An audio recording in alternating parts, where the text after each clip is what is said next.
नमस्ते बच्चों, इस कक्षा में आप सबका स्वागत है। वसंत किताब के पार्ट 2 लाख की चिड़िया के भाग 2 पढ़ने वाले हैं। लाख की चिड़िया का कहानी में ग्रामीण उद्योग का महत्व बताया गया है। यहाँ के ग्रामीण उद्योग खत्म हो जाता है। आजकल जो मशीनी युग चलता है उसकी वजह से गांव के लोग अपना काम धंधा छोड़ने का फैसला ले लेते हैं। और इसी तरह बदलू काका भी अपना जो लाख की चूड़ियाँ बनाने का काम था वो भी बंद हो गया है। लेकिन इस कठिनाई से भी बदलू काका अपना हिम्मत नहीं खोया, अपना अजूलों को नहीं छोड़ा, आत्मसम्मान नहीं छोड़ा, हिम्मत से अपने जीवन को आगे बढ़ा रहे। लाख की चिड़िया की कहानी इस तरह है। बच्चों, आप इस कहानी के अंत में ये सब जान लेंगे। इन लेखक का बचपन के अनुभव को आप जान लेंगे। बचपन में बदलू काका को बहुत चाहते थे, अपने मामा के गांव जाया करते थे लेखक। वहाँ बदलू काका से मिलकर रोज रंग बिरंगी गोलियां लेकर आते थे और छात्रों को इस पाठ को पठन के साथ मशीनी युग आने से ग्रामीण उद्योग नष्ट होने के जानकारी भी प्राप्त हो जाएगा और छात्रों को इस पाठ से जीवन में किसी भी स्थिति में अपना आत्मसम्मान यानी सेल्फ रिस्पेक्ट और उज्जवलों को ना खोने का ज्ञान भी प्राप्त हो जाएगा। अब लेखक का परिचय है। लेखक का नाम कामता नाथ है। उनका जन्म 22 सितंबर 1934 को लखनऊ में हुआ है और उनका मृत्यु 7 दिसंबर 2012 में हुई। लेखक इस पाठ के द्वारा लघु उद्योग की और पाठकों का त्याग करवा रहे हैं। वे कहते हैं कि बदलते समय का प्रभाव हर वस्तु पर पड़ता है। बदलू व्यवसाय से मनीहार है, वह अत्यंत आकर्षक चूड़ियां बनाते हैं। बच्चों, आप लोग तो पहले जाने होंगे लाख की चूड़ियां बनाते बदलू काका हमेशा सभी को प्यार से बात करते थे और उनकी बनी हुई लाख की चूड़ियां वहाँ उस गांव की सभी स्त्रियां बहुत ही चाहते थे। वहाँ की स्त्रियां नहीं, आसपास के गांव की सभी स्त्रियां बहुत ही पसंद करते थे। बदरू से बनी हुई चूड़ियां का खूबियां क्या है? बदरू जी लाख की चूड़ियां बनाते हैं, लाख को पिघलाकर उसमें रंग चढ़ाते हैं। लाख की बनी हुई चूड़ियां बहुत मजबूत होती है और बदरू जी पेतृक से ये काम करते हैं, इसलिए लोग इसकी चूड़ियों को बड़ी चाव से पहनते हैं। यहाँ पूछा गया है बदरू जी बनाए हुए चूड़ियों का क्या खूबियां है, क्या महत्व है। लाख की चूड़ियां बहुत ही मजबूत होता है, कभी नहीं टूटता, कांच की चूड़िया की तरह टूटकर हाथ को नुकसान नहीं पहुंचाता। और बदरू जी इन लाख को पिघलाकर पहले उसमें रंग चढ़ाते हैं और रंग बिरंगी चूड़ियाँ बना देते हैं। तो बनाते हुए चूड़ी बहुत ही मजबूत होता है और ये काम ये पैतृक से करते हैं। गांव की स्त्रियां उसी की बनाई हुई चूड़ियाँ पहनते हैं। बदरू को कांच की चूड़ियों से बहुत ही चिढ़ है, वो कांच की चूड़ियों की बड़ाई भी नहीं सुन सकता। इस गांव के ही नहीं, आसपास की सभी स्त्रियां बदरू जी बनाए हुए चूड़ियों को बहुत ही पसंद करते हैं और बदलू काका को कांच की चूड़ियों से बहुत ही चिढ़ है, क्योंकि कांच नुकसान देता है, इसलिए वो कांच की चूड़ियों से बहुत ही चिढ़ हो जाते हैं। कभी कभी वो गुस्सा भी हो जाते हैं, गुस्से से किसी को गुस्से में बात भी सुनवा देते हैं। अचानक लेखक को बदलू का ध्यान हो आया। लेखक ने सोचा कि उससे मिलाऊं। उसे बदलू मामा के याद होते ही लेखक टहलते हुए बदलू के घर पहुँचे। यहाँ लेखक बहुत साल के बाद अपने मामा के गांव पहुँचे। वहाँ जाने के बहुत दिनों के बाद ही लेखक को बदलू काका की याद हुआ, इसीलिए उनकी याद आते ही बदलू काका के घर तक चलने के लिए टहलते टहलते उनका घर पहुंच गए। लेकिन कितने साल के बाद गांव गए थे और वो क्या वजह था, लेकिन 8-10 साल के बाद गांव गए क्योंकि उनके पिताजी के जो काम था उनकी जगह बदली हो चुके थे और गांव से उनका शहर भी बहुत दूर था। और यहाँ पूछा गया है लेकिन कितने साल के बाद गांव लौटे, लेकिन 8-10 साल के बाद गांव गए थे क्योंकि उनके पिताजी के जो ऑफिस का काम था वो बदली हो चुके थे। उनके शहर अब बहुत दूर हो चुके हैं, इस काम की वजह से उनकी जगह बदली हो गई और वह शहर इस गांव से बहुत ही दूर था। इसीलिए लेखक बहुत साल के बाद गांव गए। जब लेखक ने इधर उधर देखा तो ना ही उसकी नज़र में आई वह चूहा जिसमें वह लाख को पिघलाया करते थे और उसकी मच्छियाँ जिस पर लेखक बैठा करते थे। उस मच्छी पर बैठकर बदलू काका सारा दिन अपना काम करते थे और साथ में हुक्का भी पिया करते थे। जब लेखक बदलू काका के घर गए तो आसपास नजर दौड़ाए। वहाँ जो चूल्हा था उसमें लाख को पिघलाकर बदलू काका लाख की चूल्हा बनाते थे। वो चूल्हा भी नहीं है और जिस पर बैठकर अपना काम क्या करते थे वो मच्छियाँ भी नहीं है। लेखक भी जब भी गए थे उनके लिए जो मच्छियाँ निकाल कर रखे थे वो भी वहाँ मौजूद नहीं है। और बार बार में जो हुक्का पिया करते थे बदलू काका वो भी नजर नहीं आया। बदलू के मन में ऐसे कौन सी व्यथा थी जो लेखक से छिपी न रह सकी। बदलू का व्यवसाय बिल्कुल बंद हो गया था और उसकी आर्थिक स्थिति भी खराब हो गई थी। अपना पैतृक काम हो जाने की वजह से व्यथा लेखक से छिपी न सकी। यहाँ बदलू काका बहुत ही चिंता में बैठे हुए थे और उनकी जो चिंता की बात है और लेखक को धीरे धीरे पता चलने लगा। लेखक पहुंचने से भी बदलू कुछ नहीं बोले और उनकी मुंह से सभी पता चल गया कि उनकी व्यवसाय बंद हो गया और उनकी जो लाख की चूड़ियाँ बनाने का पेशा था वो भी खत्म हो गया। गांव की स्त्रियां कोई भी लाख की चूड़ियाँ नहीं पहनती, सभी कांच की चूड़ियाँ पहनने लगी। ये सब समझ गए लेखक और उनके हाल जानने के लिए और कुछ बात शुरू करने लगे लेखक। फिर भी बदलू काका अपना पैतृक काम खो देने की व्यथा लेखक से छिपे न सके। इस मशीनी युग में बहुत सारे लोगों का हाथ का काम छीन लिया है, उनकी रोजगार को छीन लिया है। अब वे बेरोजगार होकर बिल्कुल नाकाम हो गए हैं। उनका काम और धंधा अच्छी तरह नहीं चल सकता था और उन्हें अब रोजी रोटी कमाने की भी बहुत दिक्कत आने लगी। आजकल जो टेक्निकल वर्क चल रहा है, मशीनी युग चल रहा है, इसलिए बहुत सारे लोगों का जो रोज का काम था वो सभी खत्म होने लगा है।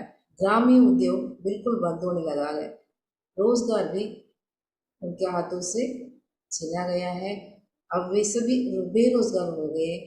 अपने काम की ढूंढने के लिए सभी लोग शहर निकलने लगे और उन लोगों की पैतृक जो पेशा था वो सभी को छोड़ दिया और दूसरा काम शुरू करने के लिए निकल पड़े और उन्हें अब रोजी रोटी कमाने को भी दिक्कत आने लगी। गाँव के लोग बहुत ही कठिनाई से अपना जीवन चला रहे हैं। लेखक ने ये सभी बात बदरू काका से सुन लिए, समझ भी गए और आगे बात बढ़ाने के लिए उनके दिल को बदलाने के लिए बात को आगे बढ़ाई और पूछा कि आम की फसल कैसी थी। पट से बदरू काका ने जवाब दिया, बहुत अच्छी है। उसने बहुत ही खुश होकर जवाब दिया और अंदर अपनी बेटी को आवाज भी दी और लेखक के लिए आम लाने के लिए कहा।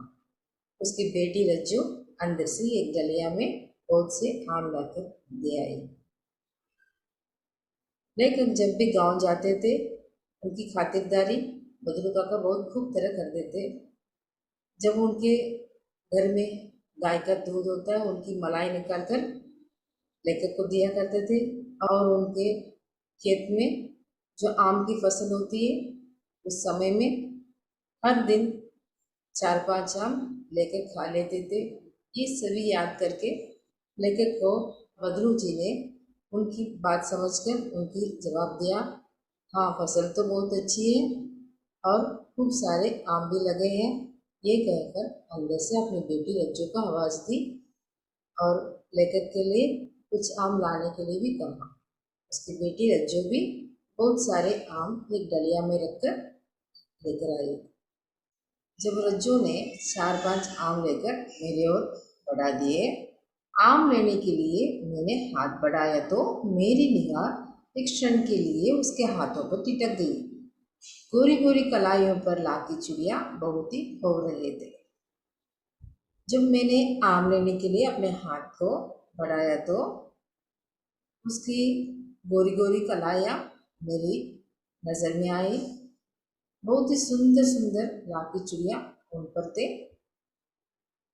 उस रज्जो के हाथ को लाकी चिड़िया बहुत ही शोभा भी दे रहे थे। बदलू ने जब मेरी नज़र को देख लिए और बोल पड़ा, ये आखिरी जोड़ा बनाया था वो भी जमींदार साहब की बेटी के विवाह पर।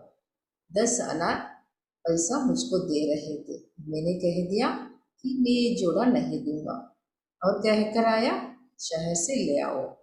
मुझे प्रसन्नता हुई कि बदलुक ने हार कर भी हार नहीं मानी थी।